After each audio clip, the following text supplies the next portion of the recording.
إذا الأمجاد قد عظمت فللأمجاد بانيها ومن يسعى إلى العليا. Bismillahir Rahmanir Rahim. Starting fifth juz, والمحصنات من النساء. At the end of the fourth juz, mention is made of those women who a person cannot marry.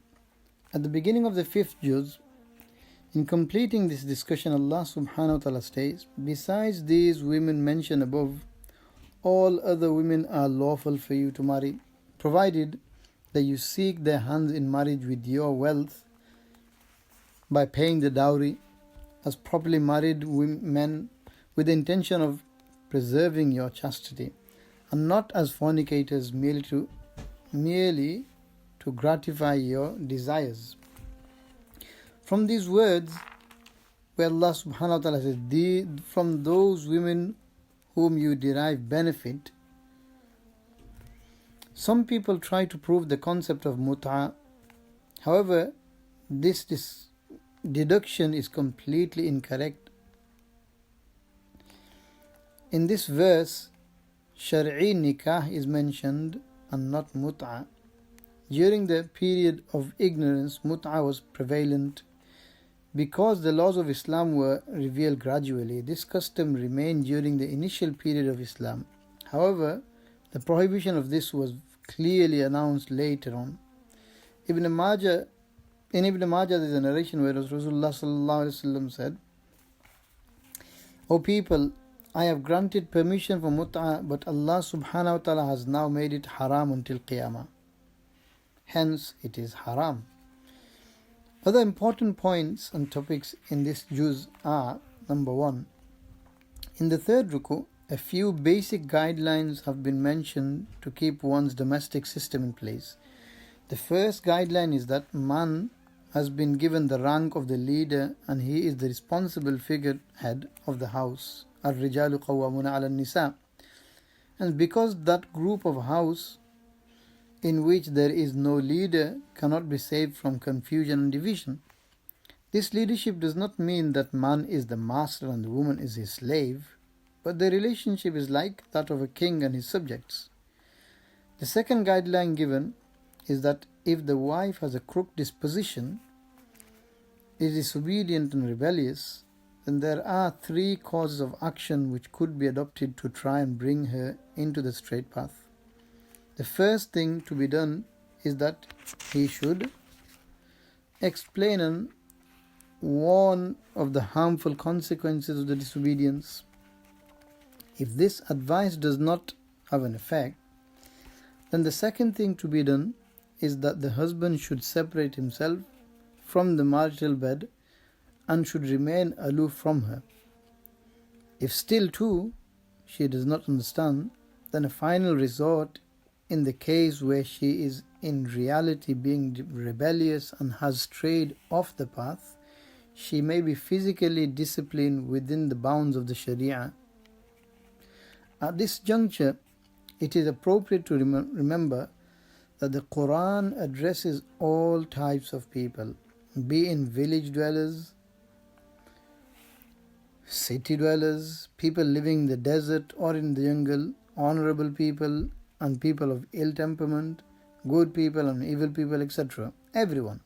Islam has not given blanket permission to hit women, but only that women who cannot understand any other language. This is apparent that amongst the backward societies there are such women who cannot come right without being physically disciplined. However, the oppressive husband who beats his wife in a savage manner for small insignificant matters, his oppression and excesses have no relationship with Islam at all. This is not Islamic. Point number 2. After mentioning the ways of ensuring the correct functioning of the household and family system, in the 5th ruku, for the proper functioning of our social lives, the command of ihsan, meaning goodness in all things and in all works, have been given. We are taught that the basis of ihsan, meaning goodness, is mutual kindness, trust, justice and compassion. Inna إِنَّ اللَّهَ يَأْمُرُكُمْ أَن تُؤَدُّوا الْأَمَانَاتِ إِلَى أَهْلِهَا, etc. The reality is that Islam is a religion of truth, justice and equality. It commands justice amongst all creation, so much so that it does not give anyone permission to usurp the rights of even disbelievers. The story of Uthman ibn Talha is famous. He was the key bearer of the Kaaba. At the time of the conquest of Mecca, the keys were taken away from him. Some Muslims made apparent their desire to attain this honor of being the bearer of the key. However, Allah subhanahu wa ta'ala commanded that the keys of the Kaaba be returned. This incident led to him accepting Islam, subhanallah. This incident is also worthy of mention, which the Mufassireen have mentioned as the reason of revelation of some verses in the 6th ruku of the Juz. One so-called Muslim, who was in fact a hypocrite and a Jew, brought a case before Nabi sallallahu alaihi wasallam. He judged in favor of the Jew. The hypocrite now referred the matter to Sayyidina Umar radiyallahu ta'ala, trying to get a ruling in his favor. Sayyidina Umar radiyallahu ta'ala killed him by cutting off his neck. On this, the hypocrites kicked up a huge fuss. Allah subhanahu wa ta'ala then clearly declared to the Muslims that a person's iman cannot be perfect as long as he is not happy with the judgment of Allah subhanahu wa ta'ala and his Rasul sallallahu alaihi wasallam. The purpose of a messenger being sent was so that he should be followed. Obeying the Rasul is in fact obedience to Allah subhanahu wa ta'ala. However, it is clear that the obedience to the Rasul sallallahu alaihi wasallam is very weighty on the hypocrites. Point number 3. Thereafter, in the 7th ruku, firstly the Muslims have been commanded to prepare for jihad and that they should have a sincere intention, i.e. they should fight only for the pleasure of Allah Ta'ala and for the upliftment of Islam. Then, in a very emphatic manner, they have been given encouragement for jihad. What excuse do you have not to fight in Allah's way and in defense of the weak men, women and children who cry out, رَبَّنَا أَخْرِجْنَا مِنْ هَذِهِ الْقَرْيَةِ الظَّالِمِ أَهْلُهَا وَاجْعَلْ لَنَا مِنْ لَدُنْكَ وَلِيًّا وَاجْعَلْ لَنَا مِنْ لَدُنْكَ نَصِيرًا. That due to being oppressed, they say, Our Lord, remove us from this town of oppressors. Grant us a defender and helper from your side. Since generally the fear of death becomes a barrier for one coming out in the fields of jihad, therefore we are told that death can descend anyway. أَيْنَمَا تَكُونُ يُدْرِكُمُ الْمَوْتُ وَلَوْ كُنْتُمْ فِي بُرُوجٍ مُشَيَّدَةٍ. In the house also and in enclosed forts also. Neither does coming out in jihad make death a certainty, nor does staying in a person's house guarantee one protection. Point number 4. After giving encouragement for jihad and fighting in the path of Allah, Muslims have been commanded to remain wary of the schemes and even evil planning of the hypocrites. These are those hard-hearted people who don the attire of Islam and then continue afflicting harm to Islam and the Muslims. In Medina Munawwara, where the first Islamic state was established, it was also this very group that was in the forefront in scheming and plotting against the Muslims.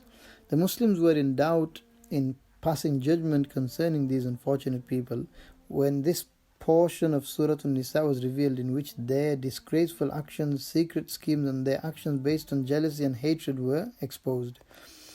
A clear ruling was passed regarding them, that they have no relationship with Islam and the Muslims, so that a clear distinction could be made between the people of Islam and the people of hypocrisy, and so that the Muslims could unite with one voice regarding the hypocrites, thereby leaving no differences. فَمَا لَكُمْ فِي الْمُنَافِقِينَ فِئَتَيْنِ وَاللَّهُ أَرْكَسَهُم بِمَا كَسَبُوا. Take note of the authoritative style of Allah subhanahu wa ta'ala in this verse. What has happened to you that you have become two groups regarding the hypocrites, and Allah subhanahu wa ta'ala has turned them back because of their evil actions which they have earned. O Muslims, why have you divided into two groups regarding the hypocrites?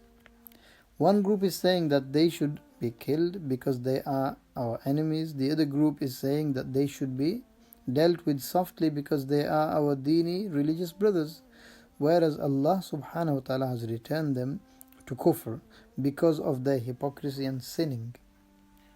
Thereafter, exposing their reality, we are told, they, meaning the hypocrites, desire that just as they are disbelievers, you too should become disbelievers. Then you all will be equal. Thus do not take any of them as friends until they do not migrate in the path of Allah. Point number 4. In the 10th ruku, the punishment of killing a disbeliever and killing a believer intentionally has been mentioned. For this, a very severe tone has been used. Allah subhanahu wa ta'ala says, whoever murders a believer intentionally, his recompense shall be Jahannam. He will abide therein forever. Allah will be angry with him and he will curse him, and Allah has prepared for him a dreadful punishment. وَمَنْ يَقْتُلْ مُؤْمِنًا مُتَعَمِّدًا, etc. Point number 6. After mentioning the punishment for intentional murder, for a second time, the importance of jihad and the virtues of mujahideen have been mentioned. It is clearly mentioned that those who make jihad in the path of Allah and those who sit back with their hands folded can never be equal. The reason why attention is being repeatedly drawn towards jihad is that jihad is the path of honor and success for the ummah. If the ummah abstains from jihad, then none can save them from disgrace and humiliation. Point number 7. Together with jihad, Hijra has been mentioned because Hijra is also one form of jihad from amongst the various different forms of jihad. In the 11th ruku, it is mentioned that the one who does not migrate from Darul Kufr to Darul Islam, in spite of having the means, and passes away in this condition, then his final abode is Jahannam. إِنَّ الَّذِينَ تَوَفَّاهُمُ الْمَلَائِكَةُ ظَالِمِي أَنفُسِهِمْ, this ayat. In certain narrations it is mentioned that when the verse of jihad were revealed, when the verse of Hijra was revealed, Sayyidina Hamza ibn Qais radiallahu ta'ala, who was severely ill, became extremely worried. He did not have the ability to walk. So he told his sons, place me on a bed and carry me to Medina. I will not even stay one night more in Mecca. They placed him on a bed and set out on the journey to Medina Munawwara. However, as soon as he left Mecca, he passed away. On this, Allah subhanahu wa ta'ala says, and that person who comes out of his house migrating towards Allah and His Rasul sallallahu alayhi wasallam, and then death overtakes him, Allah has taken responsibility to reward him, and Allah is most forgiving, most merciful. وَمَنْ يَخْرُجْ مِنْ بَيْتِهِ مُهَاجِرًا اللَّهِ وَرَسُولِهِ, this ayat. Point number 8.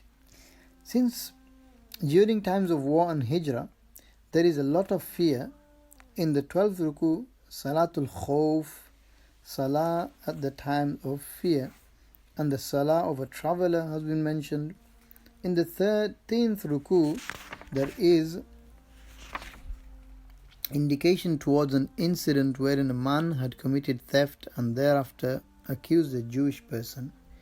He and his close relatives tried to exert their influence over Nabi sallallahu alaihi wasallam with their sweet talk. Nabi sallallahu alaihi wasallam, hearing them, was close to passing judgment against the Jew when Allah subhanahu wa ta'ala revealed these verses and forbade Nabi sallallahu alaihi wasallam from being in the company of those people, from representing them. Allah subhanahu wa ta'ala states, do not dispute on behalf of the deceiver and seek forgiveness from Allah subhanahu wa ta'ala. Verily, Allah ta'ala is most forgiving, most kind. وَلَا تُجَادِلْ عَنِ الَّذِينَ يَخْتَانُونَ أَنفُسَهُمْ, this ayat. In the history of justice and equality, these verses and this incident is worthy of being written in gold, that during an argument between a Jew and Muslim, who in reality was a hypocrite, when Nabi sallallahu alaihi wasallam inclined towards the Muslim, then Allah subhanahu wa ta'ala did not only caution him, but He mentioned this incident in the Quran, which will remain until Qiyamah. After the revelation of these verses, this person who had stolen ran away to Makkah Mukarramah and became a murtad and left Islam. Thus, in the 15th ruku, we learn that in the sight of Allah subhanahu wa ta'ala, the greatest crime is kufr and shirk. إِنَّ اللَّهَ لَا يَغْفِرُ أَن يُشْرَكَ بِهِ وَيَغْفِرُ مَا دُونَ ذَلِكَ لِمَن يَشَاءُ. And whoever passes away on kufr or shirk, there is no way that he will be forgiven. Point number 9. After this, in many verses, the cause for a person's rebelliousness has been mentioned. This is due to his obedience of shaitan against Allah subhanahu wa ta'ala, and because shaitan takes a person very far away from the path of guidance. Point number 10. Then the father of Anbiya alayhi salam, meaning Sayyidina Ibrahim alayhi salam, is mentioned. The one who follows his way will gain guidance. Point number 11. In the 16th ruku, women have been mentioned once again, in which the oppression of women as well as usurping their rights have been prohibited. If there are any differences between husband and wife, then they should try to reconcile with one another, because reconciliation is the best approach. Point number 12. In the last ruku of the 5th juz, the hypocrites are once again reproached, and a warning of severe punishment is sounded to them. إِنَّ الْمُنَافِقِينَ فِي الدَّرْكِ الْأَسْفَلِ مِنَ النَّارِ. Allah says that they will be in the bottom part of the fire of Jahannam. May Allah protect us.